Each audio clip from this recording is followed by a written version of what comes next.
Hello guys, welcome back to our channel. In today's video, we will be having a room tour and review of the Hyatt Regency Hotel located at Calgary, Alberta, Canada. This is a 4-star luxury hotel and we will give you a glimpse of their standard suite.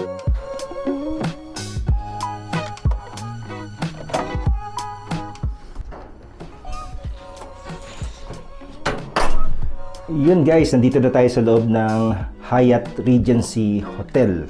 At itong room na binook namin is for one night and composed siya ng 2 queen size bed.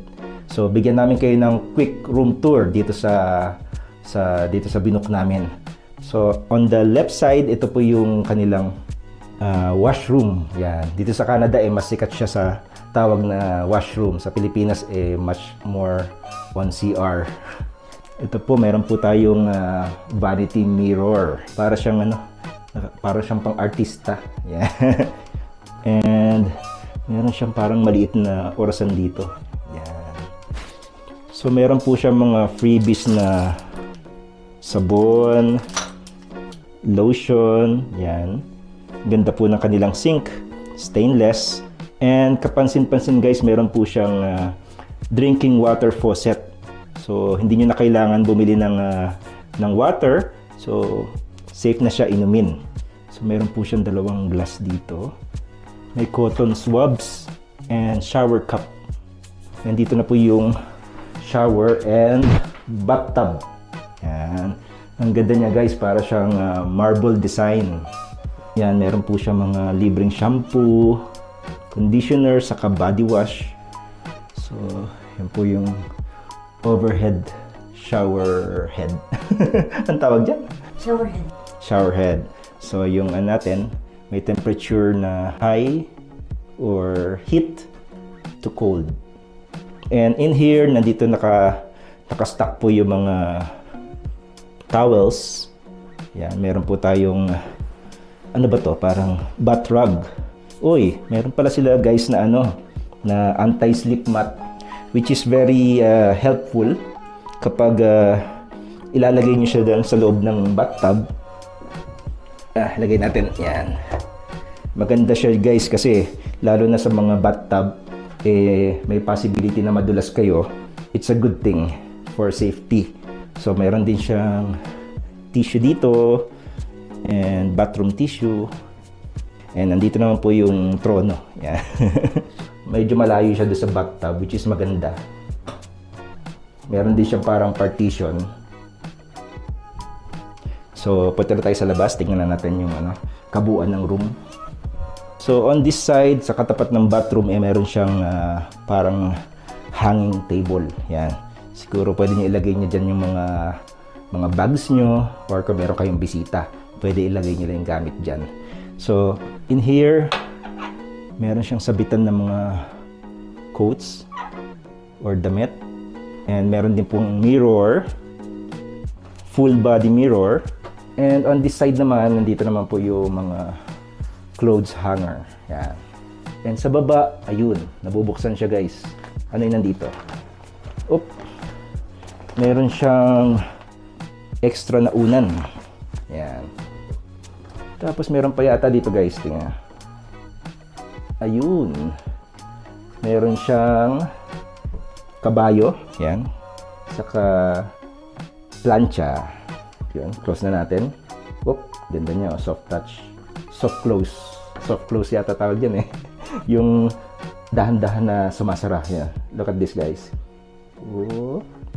Galing. So hindi siya maingay. So ito yung flooring natin. Wood flooring. Ganda siya. Very rustic. Very rustic in design. Saka pati yung carpet nila dito is brown. Yan po yung TV natin guys. May mga ports na siya dyan. May saksakan. Ito na yung parang mini office. So pwede nyo ilagay dito yung laptop nyo. Kung meron kayong mga gagawing mga business or assignments. And meron po siyang cabinet sa baba. Yan. Very spacious siya guys, which is napaka-handy kung marami kayong gamit. Kakaiba tong remote control guys. Tignan nyo. Tingnan niyo yung remote control. Meron siya sa likod. Ayan. Bakit kaya ganyan? Ngayon lang ako nakita ng remote control sa TV na meron sa likod. Yan. I don't know why. So, dito na tayo guys sa kama. Double bed yung yung nakuha naming room. So, dalawang queen size bed. So, maganda siya kung dalawang couple yung pupunta dito or mag-occupy, pwede siya. So, meron siyang corner seat dito. Oh, it's nice. Not so fancy. Comfy naman siya. And yung wall natin is meron siyang wallpaper. Tapos headboard, which is good. Meron siyang lighting dito na pang highlight po ng headboard natin. So, maganda po yung theme niya, no? Very consistent yung brown and rustic color ng buong room. So, ito po yung center natin. Ano ba tawag dito? Center table? Center bedside table. Yan. Pero in the middle of the two beds. So, ito po yung kanilang telephone. Meron din pong mga saksakan, which is nice kasi tingnan nyo guys, yan yung mga gustong-gusto ko at na magkaroon yung mga hotels. Dapat meron tayong adequate na saksakan ng mga USB, mga power. Kasi these days guys, marami na tayong mga tools, mga cameras, mga cellphones, lagi tayong nagcha-charge. So this one, it's an alarm clock. Then may ballpen, Hyatt Regency. Tapos ito yung kanilang ilaw. Ayun, yun pala guys, sliding bar dito. Pag tinaas nyo guys, ayan, at binaba, nako-control nyo yung intensity ng lampshade. Ayan. At ito pala yung coffee area. So usually sa mga hotels na napupuntahan namin, may mga libreng kape. So meron tayo English breakfast, black tea. Nice. So bukas try namin yan guys. Yan yung mga freebies nila. Balik na natin. Yan. Oop, ganda. Tapos nandito yung kanilang mini fridge. Kung meron kayo mga drinks, pwede nyo siyang store dito, or prutas or pagkain na gusto nyo na wag mabulok. And meron pa pala dito sa taas. Ayan, muntik na makalimutan. Meron ditong lagayan ng ice. Ayan, kung maglalagay kayo ng ice guys, yan. Tapos kung mayaman kayo guys at meron kayong pinakakaingat-ingatan, gusto nyo itago dito, pwede nyo itago sa safe. In-room safe ang tawag dyan. Yan, kung meron kayong mga valuables. So, nandito po tayo sa 9th floor. Medyo mataas guys. Ewan ko lang kung kita nyo guys dito, yung view namin. Ito po yung city of Calgary. Madilim na guys kasi gabi na. Sa umaga, pakita namin sa inyo yung view. Yun lang guys. Bukas ng umaga, pasyal namin kayo sa baba para makita nyo yung general view ng hotel and sa labas, and makita nyo bukas yung itsura ng view namin dito sa room namin from 9th floor. One eternity later.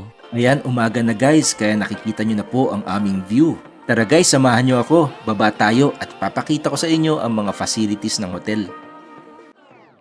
I like to be educated, but I'm so frustrated. Hello to my loneliness. I guess that ignorance is bliss. Take me back to before I knew. Rewind, take it out of cue. Innocence can be a young man's game. Signed up for the hall of shame. I wish I knew how much I miss not knowing that we're all screwed when we play our roles and ignore the problems.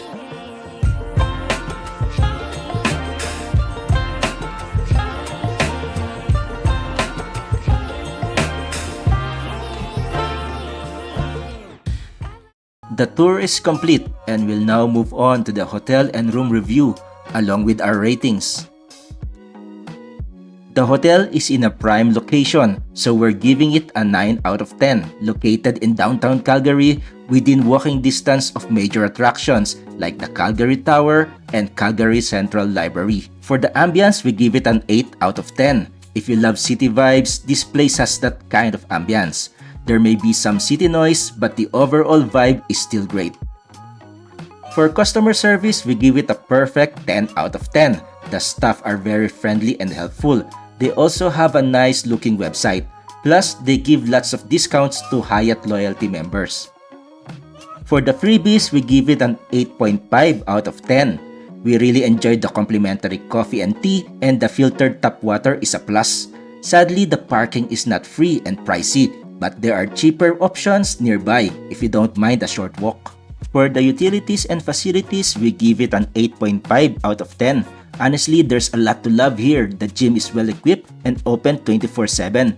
The pool area is clean and relaxing, and all the utilities in the room are working great. We also love the adequate power ports in the room. The only thing that affects the score is the parking area, and the room doesn't have a balcony. For the bathroom, we give it a 9 out of 10. We love the elegant design and color. Great looking vanity mirror, and the distance of the toilet seat from the shower is good. We also love that they provide the anti-slip mats. That means that they truly care about safety. A separate tub and shower could give it a perfect 10. For the bed, we give it a 9 out of 10. The design is very simple, and we love the light accent on the headboard. What matters most is the bed is clean and very cozy. We really had a great night's sleep. For the cleanliness, we give it a 9 out of 10. Overall, the room is quite clean, and all the beddings feels new and fresh. Kudos to all staff and the cleaning crew. And lastly, for the value for money, we give it a 9 out of 10. This is a 4-star hotel, and this room can cost around $500 plus per night. But they give huge discounts when you sign up on their free membership. This is a great deal. For the average score, they got an 8.9 out of 10. This hotel and their standard suite really stands out, especially when it comes to cleanliness, utilities, comfy beds, and value for money. The only drawback is that there's no balcony and the view is fairly average. Regarding the hotel, we observed several positive features. This includes its prime location, top-notch facilities, and excellent service. That's all for today's video. Don't forget to like, comment, and subscribe. Till next time, goodbye and God bless.